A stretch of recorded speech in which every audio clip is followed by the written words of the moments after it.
ये Valentine day आप कैसे मनाते हैं? क्या है इसमें? ये किसकी परंपरा है? ये कहां से खड़ा हुआ था? इटली के जन्मे हुए एक व्यक्ति थे, कट्टर ईसाई थे, सेंट वैलेंटाइन बन गए थे। उन्होंने एक लड़की के साथ शादी की थी। वहां के राजा को यह नागवार गुजरा था। वे उन्हें ईसाइयत से और इस प्रेम से तब्दील करना चाहते थे। 14 फरवरी को उनकी मौत हुई। उनकी याद में वैलेंटाइन डे प्रारंभ हुआ। आपके कौन मरा जिसके लिए आप वैलेंटाइन डे मना रहे हो? कौन सा इतिहास आपके घर में रचा गया कि जिसके लिए वैलेंटाइन डे मना रहे हो? शादी का दिन बना लेते, और पति और पत्नी का प्रेम तो सदैव होना चाहिए, प्रतिपल होना चाहिए। वो मात्र चमड़ी का नहीं होना चाहिए, वो दिल का होना चाहिए। हम सब चमड़ी के पुजारी हैं, इसलिए आप में से बैठे हुए लोग माफ करना, साधु हूं, जिन शासन का और आचार्य हूं, फिर भी बोल रहा हूं। हम सब चमड़ी पसंद करने वाले लोग हैं। हम सब खूबसूरती सिर्फ देखते हैं। हम नाक देखते हैं, होठ देखते हैं, आंखें देखते हैं, उसकी स्टाइल देखते हैं, उसकी अदाएं देखते हैं, उसकी कमर देखते हैं, उसके गाल और नाक नक्श देखते हैं और दीवाने बनते हैं। हम बेहुदे गंदे लोग हैं और इसीलिए हम वहीं पर अटके हैं। और इसीलिए हमारे प्यार का तकाजा, प्यार का अर्थ, प्यार का रूप भी सिर्फ चमड़ी तक सीमित है। अगर उसके आगे है तो वैलेंटाइन डे की आवश्यकता नहीं है। मेरे बाप भी प्यार करते थे मेरी मां से, और मेरी मां भी प्यार करती थी मेरे पिता से।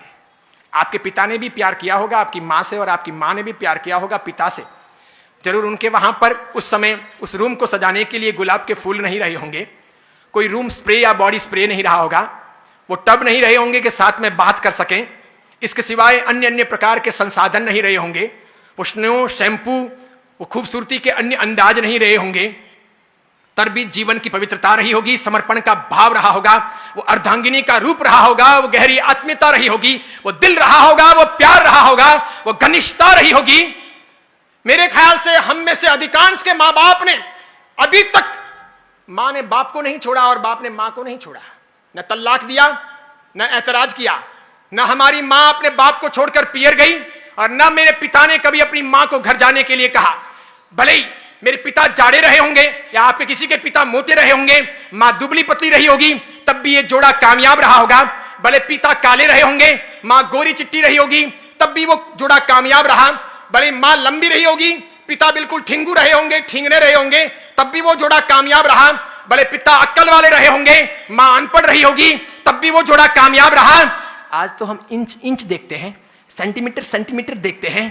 आज हम देखते हैं कि उसकी आंखें बराबर नहीं है, उसके होठ बराबर नहीं है, वो बोलती है तो वो यूं यूं बोलती है, या फिर वो जो है ना वो देखता है तो बार बार यूं यूं देखता है, इसलिए मुझे ऐसा पसंद नहीं है। अरे डूब मरो चुल्लू भर पानी लेकर हाथ में कि हम चमड़ी के पुजारी हैं। हम दिल कब तलाशेंगे, हम अच्छी व्यवस्थाएं कब खड़ी करेंगे, हम संस्कारों की चिंता कब करेंगे, एक अच्छी इंसानियत के तौर पर इस दुनिया में ज्ञान का दिया कब जलाएंगे। अरे सब साधु तो बन नहीं सकते ये मैं मानता हूं, सब साध्वियां हो नहीं सकती ये मैं मानता हूं। शादी करना आवश्यकता है जिंदगी की, हर कोई त्यागी बनकर के इस मार्ग पर आएगा नहीं। अधिकांश लोग गृहस्थ जीवन ही पालेंगे तो पाणी ग्रहण होगा, विवाह होगा, और विवाह के बाद कौन क्या करता है ये मुझे कुछ कहने की और पढ़ाने की आवश्यकता नहीं है। इसलिए गृहस्थ धर्म है, गृहस्थ जीवन है, गृहस्थ एक आधार है। इसे महावीर ने अलग से एक परंपरा कहा है, एक धर्म की व्यवस्थाएं दी है। लेकिन महावीर चमड़ी के आधार पर बातें करने वाले या चमड़ी को प्रमुखता देने वाले इंसान नहीं। उन्होंने उससे ऊपर हट करके